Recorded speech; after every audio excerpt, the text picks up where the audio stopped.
Glória a Deus, obrigado, Senhor. Glória a Deus. Ele ia fazer o refrão, eu acho que eu tesourei ele, viu?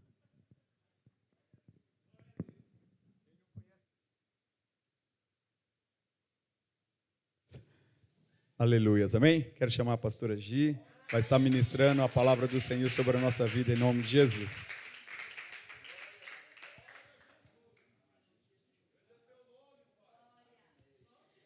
Graça e paz, amém?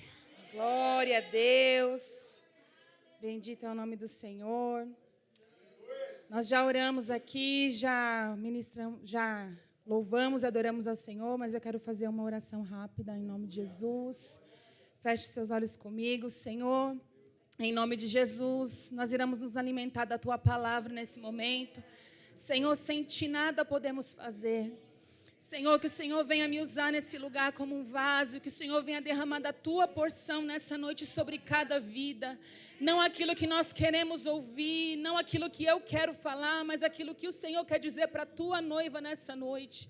Que os nossos ouvidos estejam atentos, o nosso espírito, a nossa mente esteja atenta à Tua voz e que Teu nome venha a ser glorificado nessa noite em nome de Jesus. Amém? Glórias a Deus. Vou pedir para os irmãos abrirem a Bíblia comigo no livro de Gênesis, a partir do capítulo 45. Gênesis 45, versículo 1, amém? Glória a Deus. Eu sempre tenho temor, uma preocupação de subir aqui e falar algo, porque é a noiva do Senhor, né, que a gente vai falar, e eu creio que o nome do Senhor vai ser glorificado, é Ele que vai dizer aqui, em nome de Jesus. A palavra do Senhor diz assim, 45 de Gênesis, versículo 1. A essa altura, José já não podia mais conter-se diante de todos os que ali estavam e gritou: façam sair a todos. Assim, ninguém mais estava presente quando José se revelou a seus irmãos. Ele se pôs a chorar tão alto que os egípcios o ouviram, e a notícia chegou ao palácio de Faraó. Amém? Pode se assentar, glorificando ao Senhor. Aleluia, Santo Deus. Nós já conhecemos a história de José, e eu creio que talvez você já ouviu alguém ministrar também sobre essa palavra. José, ele foi o filho da velhice, né, de seu pai Jacó. Era um filho muito amado e passou por uma história muito difícil. A gente muitas vezes já ouviu a pastora ministrar também sobre toda a trajetória de José, né? Então, só rapidinho percorrer um pouquinho a história dele. Ele foi ali, era um menino sonhador, fazia diferença em meio aos seus irmãos, era reto, era íntegro.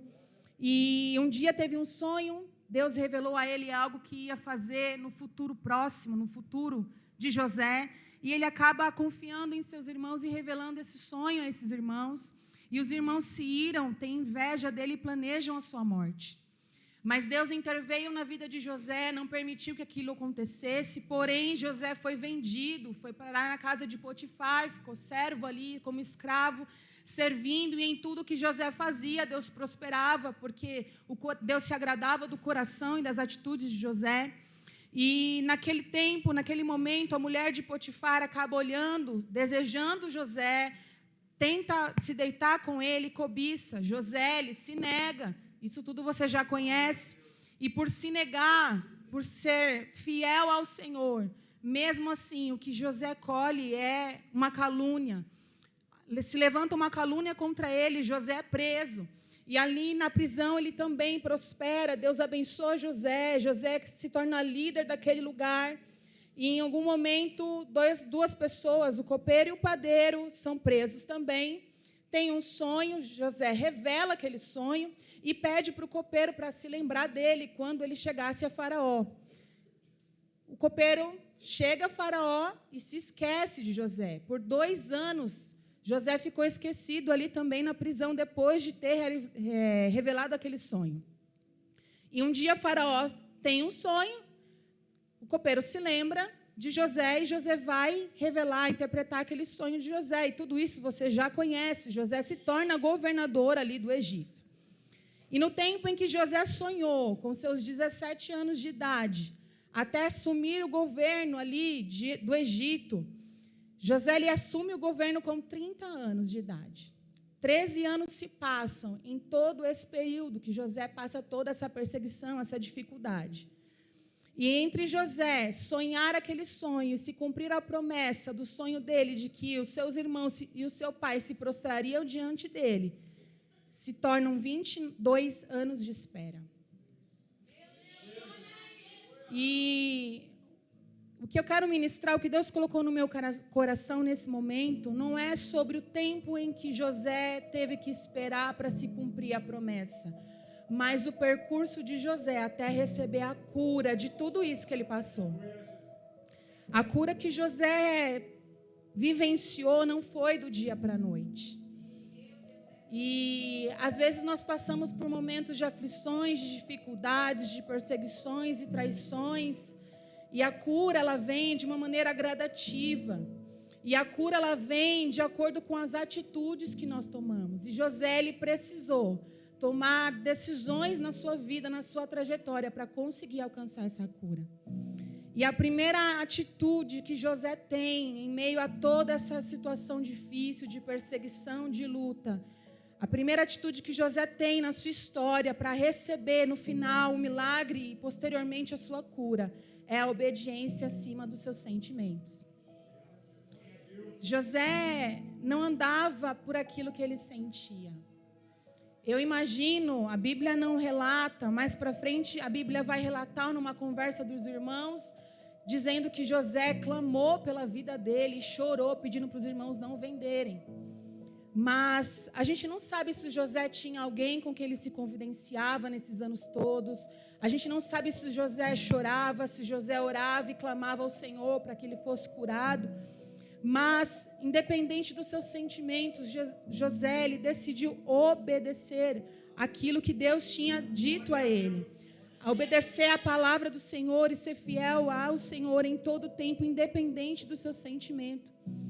E por que eu acho que José tinha amargura no coração durante esses tempos?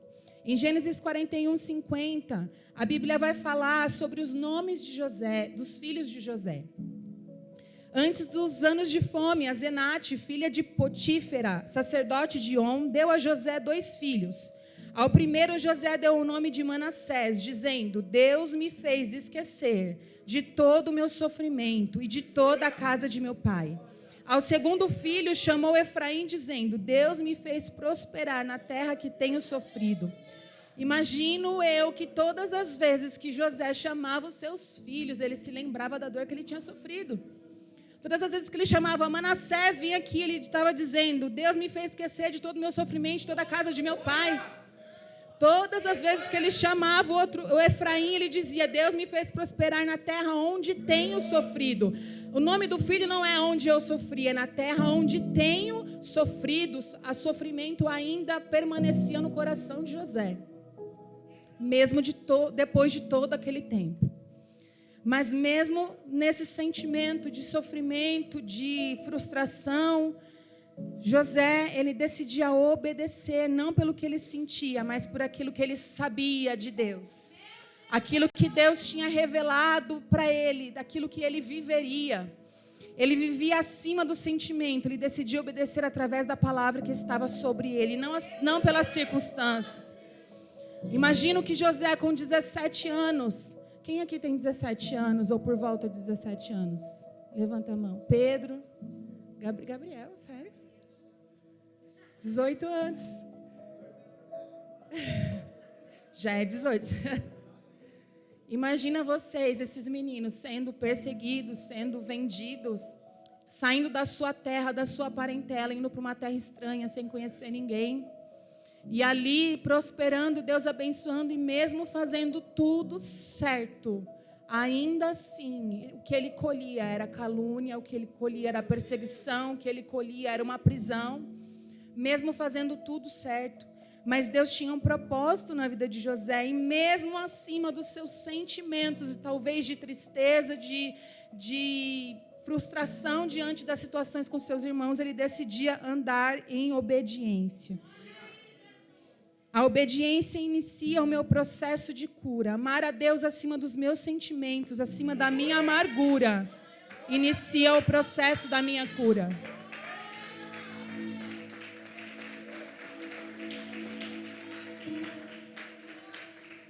José também, além de andar em obediência, ele anda pela razão e não por sentimento.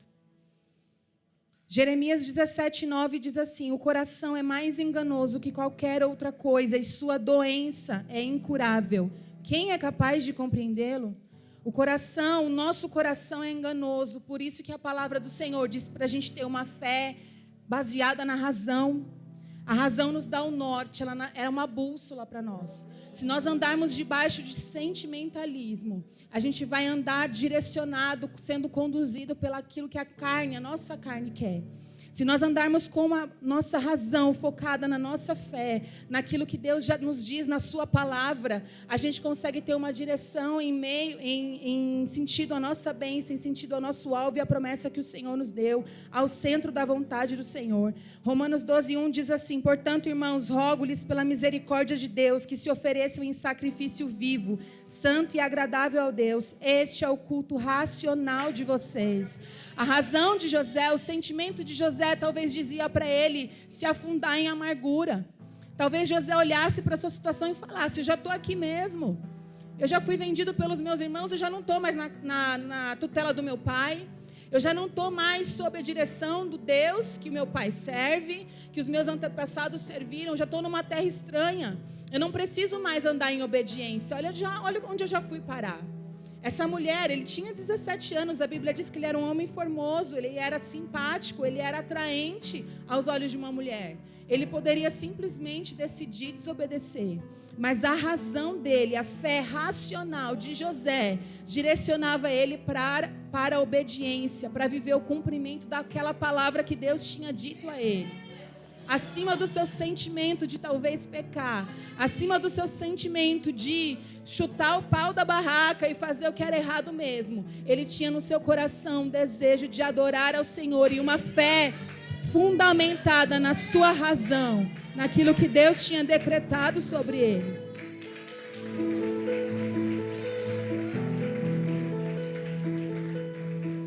Para viver uma mudança na história, para viver a palavra decretada sobre nós, eu preciso abandonar os sentimentos que eu tenho e me agarrar à palavra pela razão. Se eu não abandonar os sentimentos que tentam me puxar para aquilo que a minha carne deseja, eu não consigo viver. E eu não estou falando aqui de uma razão humana, porque talvez aos olhos humanos a razão diz realmente para você abandonar aquilo que Deus te direcionou. Hoje em dia nós vivemos num mundo onde as pessoas querem lacrar, querem dizer muitas coisas, a mídia, influenciadores, feministas, tantas coisas, ministram tanto sobre como a mulher deve se comportar, como o homem deve se comportar, como a gente deve se portar diante de situações, mas a nossa razão não deve estar fundamentada naquilo que a humanidade diz, naquilo que a nossa razão humana diz, mas naquilo que a palavra nos direciona e nos norteia. Se nós vivemos aliançados, fincados naquilo que a palavra já nos direcionou, nós iremos alcançar a bênção e a cura também vem, mesmo em meio às dificuldades. José, ele decide também passar pelo confronto. Já foi ministrado aqui, a gente já sabe, mas eu quero dizer novamente, a bênção que a gente recebe não traz cura, o que cura é o confronto, o que cura é o perdão. Você pode ver, é uma bênção, uma alegria a gente receber algo que a gente quer. É maravilhoso a gente buscar, a gente lutar, a gente conquistar. Mas verdadeiramente a gente vai ver na história de José, que não foi no momento em que José recebeu a promessa de estar como governador que ele foi curado. Porque, como eu disse, ele já estava como governador, ele já era ali, acima dele somente Faraó. E mesmo assim ainda existia amargura no coração dele. Olha o nome dos filhos. Ele ainda sentia o peso, a tristeza daquela dor, daquele sofrimento. Talvez ele chegasse para a esposa dele e chorasse algumas noites. Talvez ele se confessasse, confidenciasse para algum amigo. Talvez até mesmo para Faraó, eu não sei. Mas ele levava uma dor, e o que precisava acontecer na vida de José para que a cura se completasse era um confronto. E às vezes nós queremos nos esconder das situações que nos confrontam, das situações que nos lembram da dor. José, talvez ele em algum momento escondeu aquele sentimento que ele tinha debaixo do tapete. Porque quando os seus irmãos chegam até ele para comprar, a fome começa a apertar em todas as terras. A gente sabe que o sonho de Faraó foram das vacas gordas, das vacas magras, das espigas boas, das espigas secas. E a interpretação de José foi que teria 7 anos de muita fartura e 7 anos de fome. E a orientação que José dá para Faraó é que ele aguardasse aquele alimento, porque ia ter grande fome na terra. E Faraó, ele ia precisar alimentar as outras nações. O Egito seria o celeiro das outras nações para que a fome não exterminasse todas as pessoas. E começa a apertar aquela fome. E os irmãos de José estão ali com o seu pai Jacó. E chega um momento que Jacó fala: o que vocês estão fazendo aqui de braços cruzados? Vão lá, eu já soube que no Egito tem comida. Vão trazer comida para nós, para que a gente não morra de fome. E ali os seus irmãos vão até o Egito buscar o alimento. E a Bíblia diz que quando os seus irmãos chegam, os seus irmãos não lembram, não conseguem reconhecer José. José estava diferente, José já não estava mais com as mesmas vestes, porque ele agora está absorvendo uma nova cultura, uma nova situação, ele já se porta de forma diferente. Talvez até mesmo porque os irmãos imaginaram que José acabou morrendo, ele era escravo, ele era tão pequeno, tão fraco, tão frágil talvez ele já não existisse mais, e eles não imaginavam que poderiam encontrar José na vida de novo, novamente, em algum momento da sua vida. E José, ele reconhece os seus irmãos. E quando José reconhece, a Bíblia diz que ele sai e ele vai chorar. E é nesse ponto que eu entendo que José não havia sido curado ainda. Porque se ele tivesse sido curado, ele não teria passado pelos próximos processos que ele passou aqui de confronto. E Deus, ele conhece o nosso coração. Ele sabe onde tratar o meu e o teu coração. Ele sabe onde precisa mexer para que a gente possa tirar para fora aquela sujeira que ainda está. Talvez a gente só mascarou alguma situação e se alguém tenta mexer, se alguém tenta falar no assunto, talvez até dói em você. Talvez você não gosta nem de lembrar. Esse assunto eu não quero nem falar, eu não gosto nem de lembrar, isso é passado. Mas talvez exista alguma situação em que Deus ainda quer ministrar o seu coração para que haja uma cura completa. Alguns anos atrás, poucos anos depois da minha conversão, nós éramos de um outro ministério, e o pastor uma vez ministrou uma palavra que ficou fincada no meu coração, embora na época me deixou muito triste, porque a palavra era assim: Deus está mais preocupado com a tua salvação do que a tua felicidade aqui na terra. E eu lembro que eu, nova convertida, eu vi aquilo e falei: misericórdia, Deus não quer que eu seja feliz? Senhor, que é isso? Por que não? Por que Deus não quer que eu seja feliz? E com o tempo Deus foi me ensinando e me ministrando que nós vamos sim comer o melhor dessa terra. Mas o mais importante para o Senhor é a nossa eternidade. Mesmo que eu venha padecer situações difíceis aqui, para que Ele possa curar o meu coração, para que Ele possa mudar o meu caráter, me transformar, para que eu possa viver uma eternidade com Ele. E José, ele já tinha recebido a bênção, ele estava na fartura. Ele era governador, ele tinha uma esposa, ele tinha filhos, ele tinha uma família, ele era reconhecido. Talvez hoje você olha para a sua vida e você fala: tá tudo bem, eu tenho uma boa profissão, os meus sonhos estão sendo realizados, eu tenho uma casa, eu tenho uma família. Mas como está o teu e o meu coração nessa noite? Será que se o Senhor olhar para cá, para nós na Ebenezer nessa noite, Ele vai encontrar um coração limpo, um coração puro? Será que quando o Senhor olhar para nós aqui nessa noite, Ele vai encontrar um coração disposto a obedecer a Ele, independente dos nossos sentimentos? Será que quando o Senhor olhar para o meu e o teu coração, Ele vai encontrar um coração contrito, um coração que decide obedecer, independente do que eu penso, do que eu acho, ou do que eu sinto com relação aos meus irmãos, ou alguma atitude que eu já vivi. José, ele foi vendido por aqueles que deveriam ser os seus protetores. Imagina, José era o filho mais novo. Seus irmãos mais velhos fizeram isso com ele. Os irmãos mais velhos seriam aqueles que iriam direcionar ele para a vida. Iriam ensinar coisas a ele, como trabalhar, como ser um bom marido, como ser um bom pai. E esses irmãos, ao invés de protegerem o irmão mais novo, eles decidem acabar com a vida dele. Imagina você como deve ter se sentido José, sendo decepcionado de tal maneira por aqueles que deveriam protegê-lo, por aqueles que deveriam guardar e zelar pela vida, pelos sentimentos dele. Eu não sei, talvez você passou alguma situação assim com o seu pai, com a sua mãe, com o seu cônjuge, com alguém, com um irmão, com alguém que deveria ser o seu protetor. Mas eu quero que você saiba que da mesma maneira que Deus curou o coração e o sentimento de José, de tal maneira que José conseguiu se relacionar novamente com seus irmãos, até mesmo sendo o provedor da casa da sua parentela. Da mesma maneira, esse é o mesmo Deus que está aqui nessa noite. É o Deus que vem para nos curar de todo e qualquer sentimento. É o Deus que vem para limpar o nosso interior nessa noite. Talvez a pessoa que deveria cuidar de você, ela não esteve disposta a ter esse cuidado. Talvez a pessoa que deveria zelar pelo teu coração, pelo teu sentimento, ela não se dispôs a isso. Mas eu quero que você saiba que Deus, assim como na vida de José, Ele permitiu essa situação para mostrar que quem cuida de você é Deus. O nosso coração é enganoso. Deus permite situações para que a gente não venha guardar em nosso coração idolatria por pessoas também.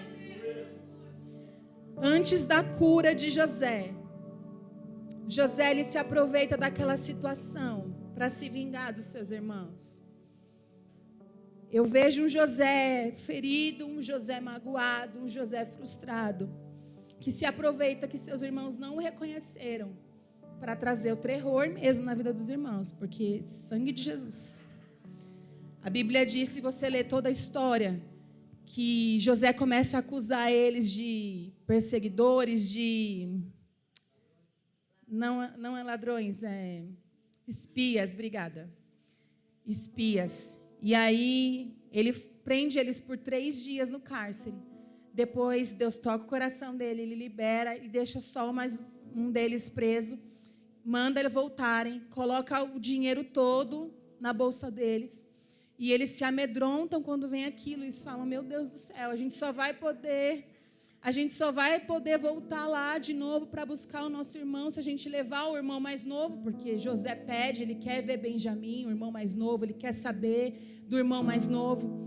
E aí se torna uma situação terrível para os irmãos, e eles acabam tendo que voltar de novo lá para comprar mais comida, eles levam mais mantimento, eles levam Benjamim, e José ele começa a usar situações para poder amedrontar mesmo seus irmãos. Eu vejo que José ele foi usado pelo Senhor para trazer uma obra completa na vida dos irmãos também. A obra que o Senhor faz, ela é completa. Deus não deixa pontas soltas. Ao mesmo momento que Deus ele ministra no coração de José em toda situação, ele forja José para ser governador, ele também trata no coração dos irmãos, porque a Bíblia vai dizer, em Gênesis 42, 21, no momento em que José diz que o irmão teria que ficar ali, um dos irmãos teriam que ficar ali, eles falam, eles se prontificaram a fazer isso e disseram uns aos outros, certamente estamos sendo punidos pelo que fizemos a nosso irmão. Vimos como ele estava angustiado quando nos implorava por sua vida, mas não lhe demos ouvidos. Por isso, nos sobreveio essa angústia. Rubem respondeu, eu não lhes disse que não maltratassem o menino, mas vocês não quiseram me ouvir. Agora teremos que prestar contas do seu sangue. Nesse momento, nessa situação que José começa a amedrontar os seus irmãos, eles reconhecem, eles se lembram da situação do passado. E eles falam, nós estamos passando por isso, porque nós maltratamos o menino, nós ferimos o menino lá atrás, agora Deus está nos punindo. Olha que Deus, ele usa essa situação para poder ministrar o coração e trazer arrependimento sobre o coração dos irmãos. Porque até então, talvez, a gente também não sabe, a Bíblia não diz, talvez esses anos todos eles ficaram lembrando de José e se arrependeram. Mas nesse momento exato, eles reconhecem que eles erraram, que eles precisavam pagar um preço sobre essa situação. Os irmãos, eles não abandonam Benjamim. Quando José, pela segunda vez, manda eles de volta com o mantimento, José manda que um dos seus servidores coloque a taça dele no saco de mantimentos de Benjamim. E fala que o seu servo vá atrás deles depois de um tempo. E pergunte para eles, por que vocês pagaram o bem com o mal?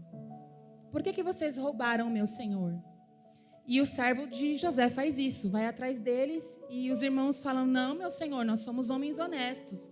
E eles dizem assim, se você pode revistar todas as nossas bolsas, se você encontrar esse cálice na bolsa de um de nós, você pode matar a pessoa da qual você encontrou. E o servo diz assim, não, eu não vou matar, eu vou levar como escravo e vocês vão poder ir. E na hora que o servo começa a procurar, encontra o cálice na bolsa de Benjamim. E os irmãos ficam tão aterrorizados que eles rasgam suas vestes e choram naquele momento. Deus, ele trata o coração dos irmãos de José. A um ponto em que eles se dispõem a ficar no lugar de Benjamim.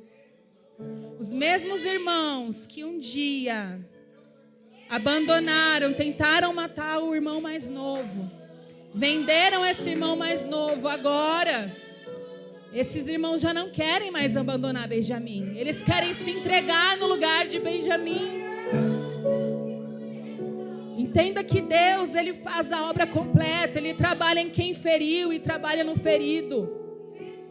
A restauração do Senhor em todos os âmbitos. Deus, ele não deixa a ponta solta em lugar nenhum. Aleluia.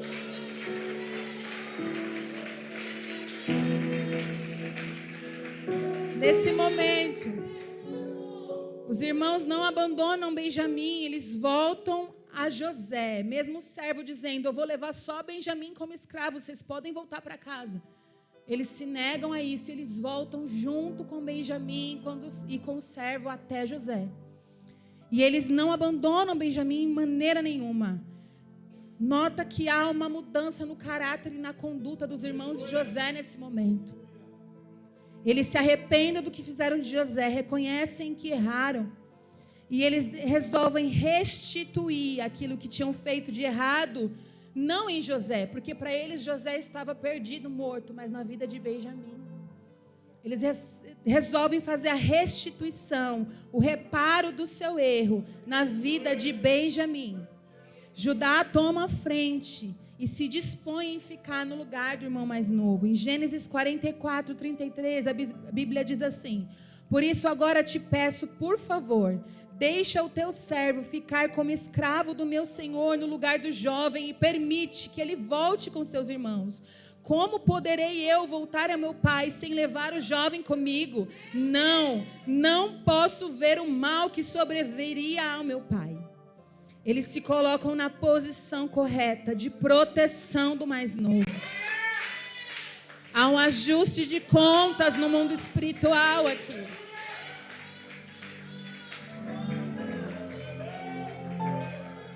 Quando os irmãos de José, é nesse ponto, nesse minuto, quando os irmãos de José se arrependem, assumem a posição que lhes é devida, de coragem, de proteção e de cuidado do irmão mais velho, quando eles corrigem o erro do passado através da vida de Benjamim, essa atitude constrange José e traz a cura que faltava no coração de José. A Bíblia diz, nesse momento, é o versículo que eu li no começo, Em 45:1, a essa altura José já não podia mais conter-se diante de todos os que ali estavam e gritou: façam sair a todos. Assim, ninguém mais estava presente quando José se revelou aos seus irmãos. Ele se pôs a chorar tão alto que os egípcios o ouviram e a notícia chegou ao palácio de Faraó. Quando José decide perdoar os seus irmãos, se revelar a eles através da atitude dos irmãos, mesmo tendo razão. Se você observar, José tinha razão em tudo aquilo que ele estava fazendo. Aos olhos humanos, José tinha razão. Quantas vezes nós não nos vemos em situações parecidas? Pessoas nos ferem, nos perseguem sem motivo algum. José não tinha motivo de ser perseguido daquele jeito, mas ele teve que passar. E qual seria a razão? Qual a minha razão? O que a minha razão diria nesse momento? O que a tua razão diria nesse momento? Será que a minha e a tua razão diria para se apresentar, abraçar os irmãos e chorar e receber, decidir perdoar para receber a cura? Ou será que nós agarramos a nossa razão, agarramos a nossa mágoa, agarramos a nossa angústia? Não, o errado não fui eu que errei, não fui eu que pequei, não fui eu que frustrei, não fui eu que traí, não fui eu, não vou fazer, não vou arredar o pé daqui. Se quiser, ele que venha. Se quiser, eles que têm que vir pedir perdão para mim. Eu só vou perdoar se eles se prostrarem e pedirem perdão. A Bíblia não diz isso. Os irmãos não se prostraram diante de José e pediram perdão mesmo depois de José ter se revelado. Eles não pedem perdão para José. José decide perdoar mesmo sem que os irmãos peçam perdão. Mesmo tendo razão, José, ele abandona a sua razão e decide perdoar. E a cura vem, ele chora. E a cura vem naquele momento. Após a cura, depois que Deus trouxe cura na vida de José, diante de toda a situação de quebrantamento, de mudança de conduta e de caráter dos irmãos, do confronto que ele teve que passar. Primeiro José obedeceu, mesmo em sentimentos de tristeza e de angústia. Depois ele permaneceu fiel ali, andando pela razão e não por sentimento. E depois ele decidiu ali viver o confronto. Ele poderia simplesmente dar o alimento para os irmãos e mandar eles embora também. Ele poderia simplesmente acabar com aquilo. Não quero nem ver pintado na minha frente. Traz os servos, pode trazer o alimento para eles. Eu não vou deixar morrer porque eu tenho temor a Deus, mas pode dar o alimento porque eu não quero nem ver eles. José, ele decide passar pela situação de confronto.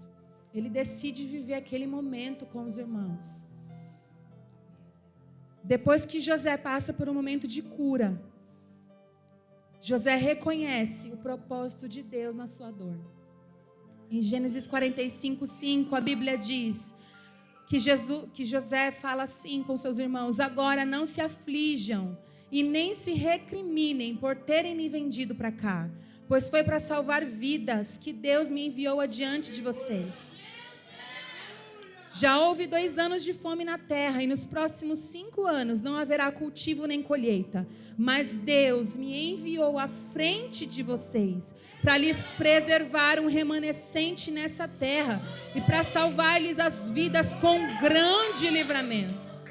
Assim, eu acho lindo isso, como Deus curou José de uma forma tão profunda. É muito profundo. É muito profundo porque às vezes a gente acha que está curado e a gente não está. Mas olha o nível de cura de José. Ele diz no versículo 8: assim não foram vocês que me mandaram para cá, mas sim o próprio Deus. Ele me tornou ministro do faraó e me fez administrador de todo o palácio e governador de todo o Egito. Em Gênesis 45:15, em seguida beijou todos os seus irmãos e chorou com eles. E só depois os seus irmãos conseguiram conversar com ele. Olha o nível de cura de José. Olha o nível de cura, de conseguir abraçar aqueles que o venderam, que o maltrataram, que só deveriam cuidar dele. Deus, ele usa os erros dos irmãos de José para forjar José, para preparar ele para ser governador. e para cumprir as promessas e os propósitos para salvar o povo da fome. E Deus usa a mágoa, o sentimento de frustração de José para trazer arrependimento sobre a vida dos irmãos.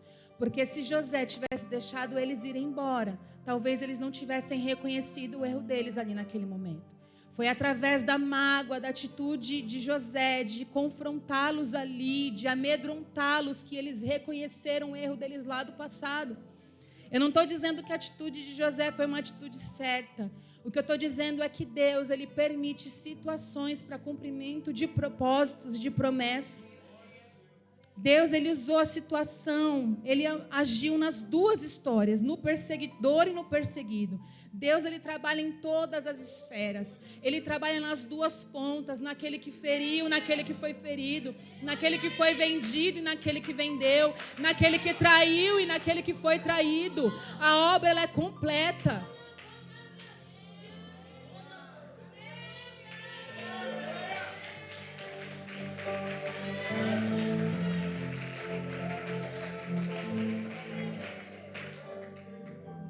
Há alguns anos atrás, eu e o Paulo somos casados há 15 anos, e há alguns anos atrás nós passamos uma situação, a gente era de outro ministério ainda, da qual nós nos separamos por um tempo, e a pastora Jo vai se lembrar disso, porque ela era minha líder na intercessão, e ela foi uma bênção na minha vida naquele momento, porque eu me vi sem chão, e eu chorava muito, porque na minha cabeça eu sabia que Deus, Ele tinha um propósito em todas as coisas e que Ele ia operar aquilo que Ele queria fazer.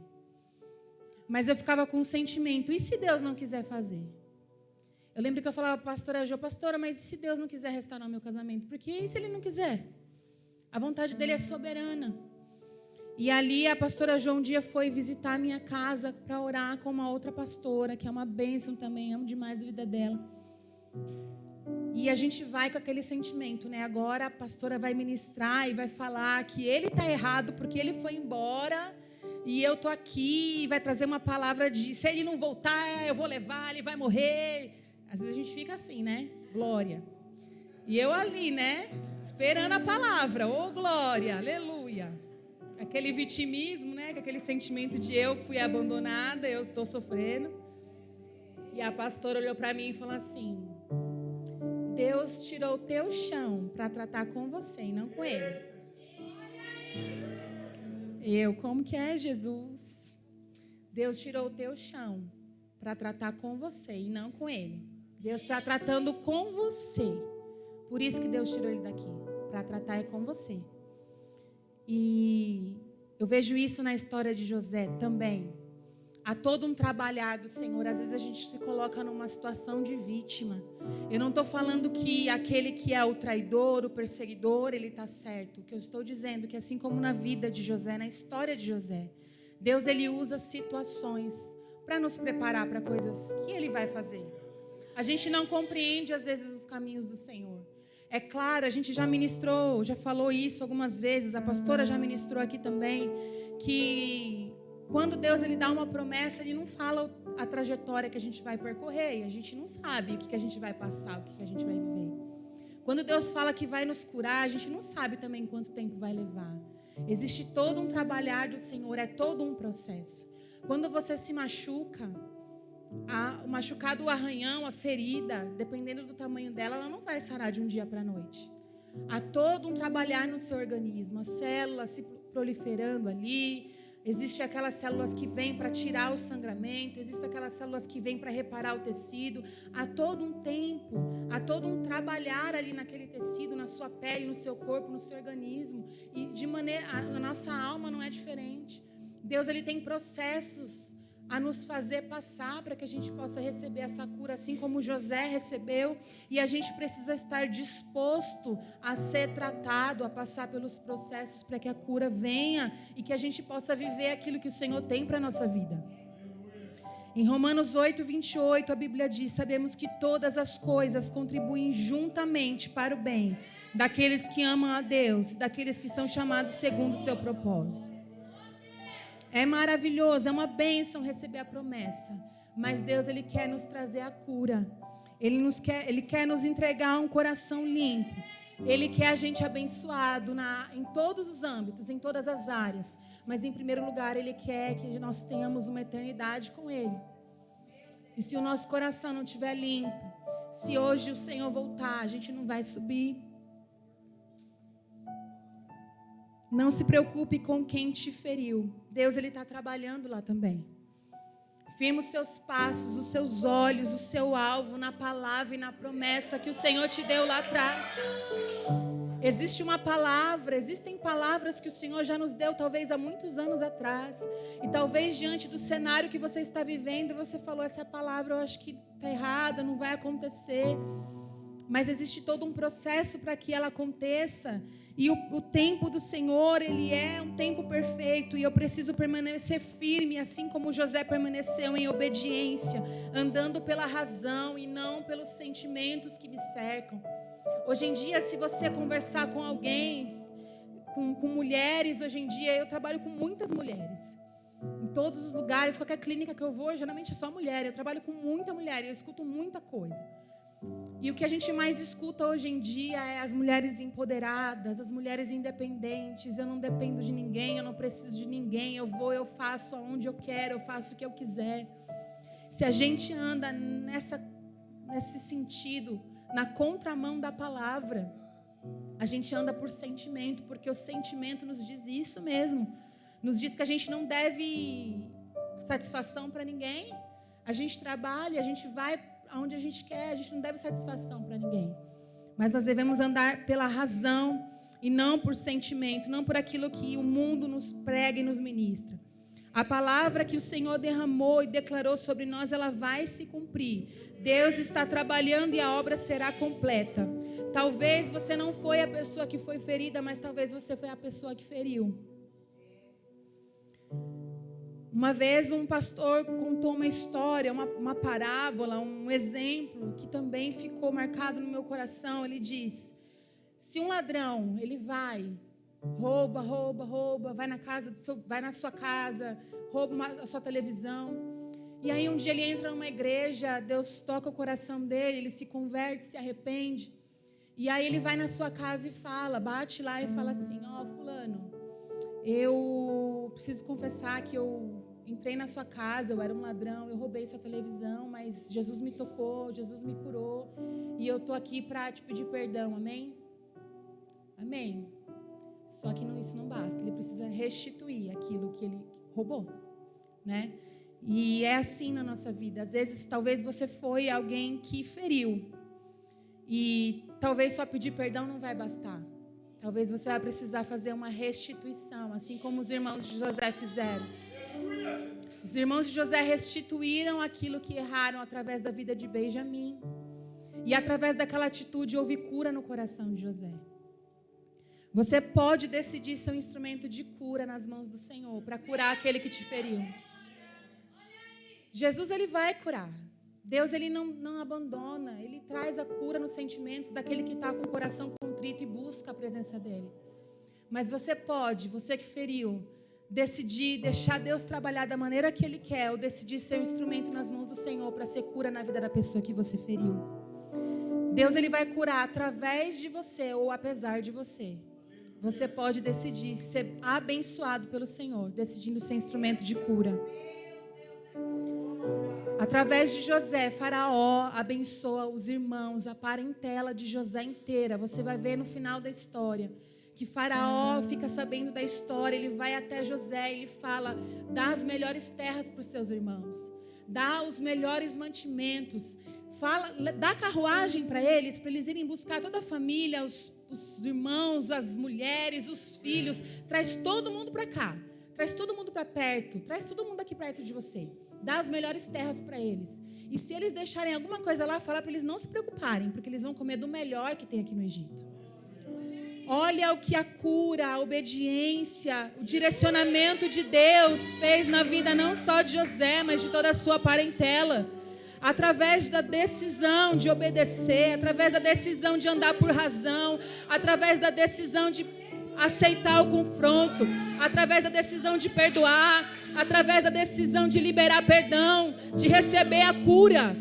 José, a bênção não ficou parada em José, ela se estendeu por toda a sua parentela e por toda a sua geração. Mas para que isso acontecesse, José ele teve que estar disposto a passar por todo esse processo, e os seus irmãos também. Perdão é uma decisão, não é um sentimento. Ser curado depende das minhas decisões. Deus, Ele quer nos curar, mas a gente tem que estar disposto a abandonar a nossa razão e reconhecer o propósito da nossa dor, como José fez. Pastora, mas a minha razão diz para eu não perdoar. Eu não estou falando de razão humana, eu estou falando da razão do reino de Deus. Você ama Deus? Quem ama decide obedecer. Quem ama decide agradar. Se você não quer obedecer, se você não quer agradar, isso não é amor. Quem ama quer dar alegria ao coração do amado. Se você não quer dar alegria ao coração do seu amado, isso não é amor. Quem ama respeita. Quem ama honra. Se você não respeita e não ama ao Senhor, você não sabe o que é amar ao Senhor, você não ama. Amor é atitude, é ação, não é sentimento vazio. Sentimento vazio passa. Quando uma mãe ela tem um filho, ela simplesmente cuida, ela não sente de cuidar. Eu até, às vezes, quando eu conheço alguma mãe que nunca foi mãe, que está gestante, que fica preocupada, meu Deus, será que eu vou conseguir cuidar? Porque eu nunca cuidei de criança, ou porque eu já tentei cuidar de fulano, de ciclano, de primo, de sobrinho, não consigo. Eu falo, fique em paz, porque é instinto. Fique em paz, porque a gente não sente de cuidar. Eu não sentia de acordar de madrugada. Eu estou sentindo de levantar de madrugada às 3 horas. Não. Eu estou com um desejo de levantar e de não dormir. Estou com um desejo de trocar fralda. Não é assim. Você simplesmente cuida porque você ama. Você ama sem sentir. Você cuida sem sentir de fazer. É por razão. É um amor gerado na razão. Qual que é a razão? Se eu não acordar e não amamentar essa criança, ela vai morrer. Ou eu vou morrer, porque ela vai chorar tanto que eu não vou aguentar. Se eu não trocar essa fralda, ela vai assar, essa criança vai ficar doente, eu vou ter que levar no médico. O amor é na razão, é fundamentado na razão. A gente tem que parar de pensar que o amor é só um sentimento, não é fundamentado em razão. Sentimento vazio, ele passa. Ele passa. Eu vejo às vezes, eu falo, Senhor, misericórdia. Às vezes a gente vê aqueles casais novinhos, adolescentes, que falam, você é perfeita, você é perfeito, você é o amor da minha vida. Eu falo, Jesus, amor é razão, amor é razão, obediência é razão, perdão é razão, é decisão de perdoar. Eu não sinto de perdoar o meu agressor, eu não sinto de perdoar quem me feriu, porque se fosse por sentimento a gente não perdoava, irmão.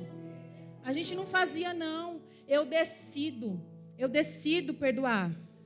A obediência ao Senhor é uma decisão. Fazer por sentimento é meninice. Mas eu não sinto de obedecer, eu não sinto de perdoar, eu não sinto de aceitar Jesus, eu não sinto de orar, eu não sinto de fazer. Faz sem sentir. Faz por decisão, faz por razão. Deus não é homem para que minta, nem filho do homem para que se arrependa. Então, por que a promessa ainda não aconteceu na minha vida? Primeiro, porque Deus tem um tempo determinado e esse tempo, ele é perfeito. Segundo, porque esse tempo serve para eu decidir caminhar pela palavra que eu recebi e não por sentimento. Em terceiro, porque esse tempo, Deus, ele usa para me habilitar para receber a promessa. Porque você recebe a promessa antes do tempo. Se José fosse governador antes do tempo, tudo isso não teria acontecido.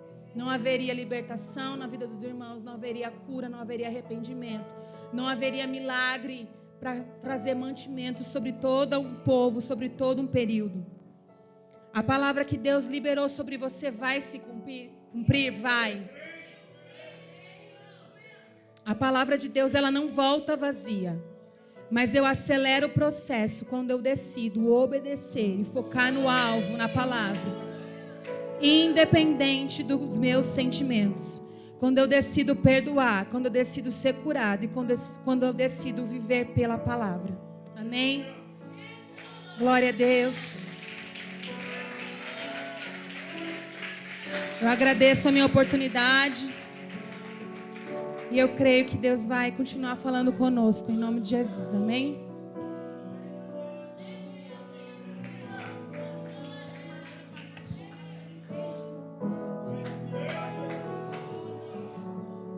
Posso ouvir um glória a Deus aí, crente? Dá um brado de glória para Jesus. Olha, esse microfone tá bom, ô glória. Glória. Jesus é bom demais. Aleluias. Que palavra, irmãos. Deus abençoe pastora Gi, pastor Paulo. Continue completando a boa obra. Que palavra tremenda. A continuação de quarta. E Jesus me entregou um negócio aqui no altar na quarta-feira, que eu falei, Jesus, isso é muito sério. Quem lembra da unção de destravamento sobre a vinda de José? Ela tem duas vertentes. Jesus hoje só mastigou para abrir o canal. Duas vertentes para mim e para você. Pastora, não entendi. Pega essa palavra, isso é ministração para você comer, assistir várias vezes. Para você ouvir, meditar, realinhar, porque é coisa linda. Essa semana Deus entregou algo para o bispo Adevaldo em um atendimento.